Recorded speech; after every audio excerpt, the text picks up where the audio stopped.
Hello. At the end of July 1794, during the month the revolutionaries called Thermidor, Maximilien Robespierre, Louis-Antoine Saint-Just, Georges Couthon, and their allies from the city government of Paris all went to the guillotine, denounced as the architects of a reign of terror, accused of aspiring to dictatorship. The men who sent Robespierre to his fate did it out of fear. They did not want to be purged from the convention, as the convention had purged the circle of deputies around Georges Danton in April of 1794, and as it had purged others before. The coalition of deputies who attacked Robespierre included far-left radicals and moderate deputies, two groups of men who feared and despised each other. The radicals thought the revolution would continue much as before, with the Revolutionary Tribunal working hard to punish enemies of the Republic. Deputies from left and right alike thought that major divisions that had developed between the different groups in the convention could be papered over by blaming Robespierre for all that had gone wrong. From the floor of the convention to podiums throughout the nation, the cry went up that the tyrant was dead and that the revolution was saved.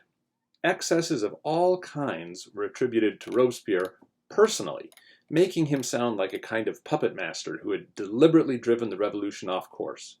All kinds of crimes, from the brutalities of dechristianization to mass murder, were blamed on Robespierre and on his followers. It's important at this point to remind you that Robespierre had not, in fact, been a tyrant, and we don't have any evidence that he wanted to be one. He had been a major figure in the revolution, he had high visibility, and he had a good network of supporters. The Committee of Public Safety, though, of which he was a member, had been a group of men, and Robespierre was not their leader. He was influential and powerful, to be sure, but he was no dictator. Attacking him at the end of July and thereafter had been perhaps prudent politics for those who feared their activities, whether atrocities committed putting down the rebellion inside of France or financial crimes involving profiteering, made them vulnerable should Robespierre rally the convention behind a new purge. Choosing Robespierre as a kind of scapegoat after he had fallen was a cynical political strategy pursued by men who differed from him very little in their opinions about how a revolution should be run and to what end. Radical deputies who had helped take down Robespierre quickly found that they could not rely on the more moderate deputies in the convention to support a robust revolution. The members of the committees who had survived the purge argued that the committee's system itself was good, and that only Robespierre's malign influence had caused it to fall into error. It turned out, though, that the accusation that Robespierre had tried to use the Committee of Public Safety to establish a personal dictatorship made the convention fear the continued dictatorship of the committee. If Robespierre could seize power using the committees, why couldn't someone else? Robespierre had claimed that with him dead, the revolution would lose its way. He feared that in the absence of a strong central power like the Committee of Public Safety, conservatives would be able to derail the revolution. He feared that in the absence of a strong executive power in Paris, a military figure would rise up and seize power, as Cromwell had in the English Civil War. Once Robespierre was dead, his words came to seem like a prophecy that had come true. Since Robespierre had been transformed into a scapegoat for all kinds of excess, it was easy to link any event or platform one found disagreeable to him.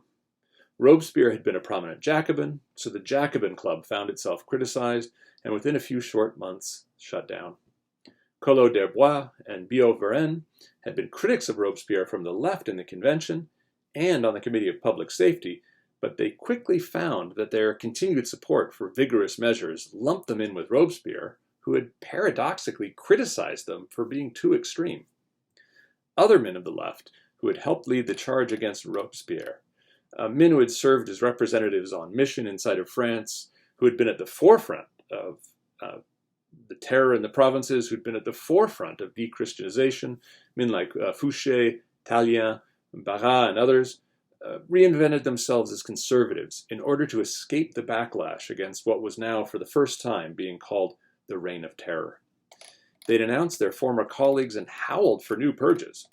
Men who had committed atrocities in the name of the Republic found themselves split into two groups, those who could reinvent themselves as conservatives and those who would not or could not. Louis-Marie Fréron was one such man, and he was a particularly influential deputy in the immediate aftermath of Robespierre's fall. He had been born into a wealthy and conservative Third Estate family in Paris. His father had been a prominent journalist, and Fréron went into the same profession. In the early revolution, he started up a paper called The Orator of the People and collaborated with radicals like Camille Desmoulins and Jean-Paul Marat. Fréron was deeply involved in radical politics in Paris, always ready to denounce counter-revolutionaries and criticize moderates. He was elected to the National Convention in 1792, where he sat with the Mountain, the most radical of the Jacobins. He served as a representative on mission at Toulon, where he oversaw the retaking of the vital port city and engaged vigorously in the pursuit of all those who had cooperated with the English. He oversaw the execution of some 300 men there as rebels and traitors. He was a man with a history of extremism and blood on his hands. After Thermidor, he remade himself into a conservative journalist, threatening to track down anyone he claimed had been part of the terror overseen by Robespierre. The Orator of the People became a newspaper dedicated to rooting out men just like Fréron, revolutionaries, Jacobins, radicals who had willingly brought violence to the provinces.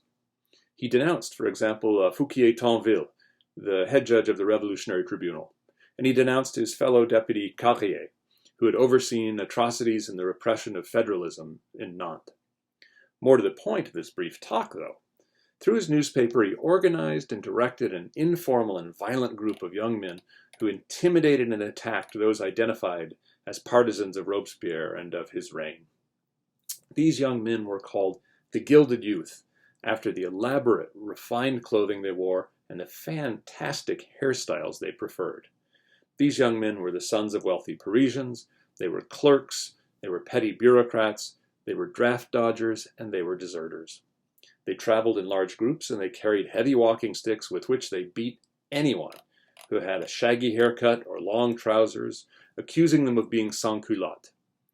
They attacked men and women who'd been leaders in the Parisian sections and government of the previous year. They attacked anyone who could plausibly be called a Jacobin or a blood drinker or a friend of Robespierre. While this movement had started spontaneously after Robespierre's death, Fréron began praising these young men in his paper and then giving them ideas about who to attack next. Soon he had a kind of counter-revolutionary mob at his command, and he used it freely to attack those who had once been his allies. He was quickly joined in this effort by the deputy Tallien, who had overseen reprisals in Bordeaux and who had made a similarly rapid conversion to conservatism. Tallien created his own paper in October. A right-wing press blossomed, and the convention let it flourish in the name of freedom of the press. The convention let armed mobs roam Paris in the name of freedom of assembly.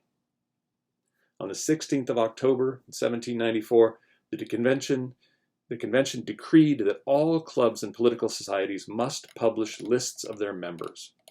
This amounted to a list of names for the Gilded Youth to attack. And attack they did. In November, Billaud-Varenne denounced the nation's enemies at the Jacobin Club, and in response, a crowd of rowdy, well-dressed youths marched from the Palais Royal, formerly the hotbed of radicalism in the Revolution, to the Jacobin Club and smashed every window in the building. Within the week, they returned and beat every man and woman they found in the building. The convention declared the Jacobin Club a threat to public order and closed it down. Leading Jacobins were arrested. Leading terrorists, as they were now called, were tried and executed or exiled. Behavior that would have guaranteed a trip to the guillotine only months before became mainstream, and with it the first murmurings of royalism were heard. By the winter of 1795, it was perfectly acceptable to wear fine clothes and eat fine meals while the ordinary people of Paris faced starvation. Moderates in the convention found themselves in a bind, as the body moved ever more to the right. How could they save what was most important about the revolution without lapsing back into the violence of 1793, 1794? How could they prevent a return to that violence without allowing the resurgence of monarchism? It turned out killing Robespierre may have saved their lives, but it hadn't solved the basic problems the revolutionaries faced.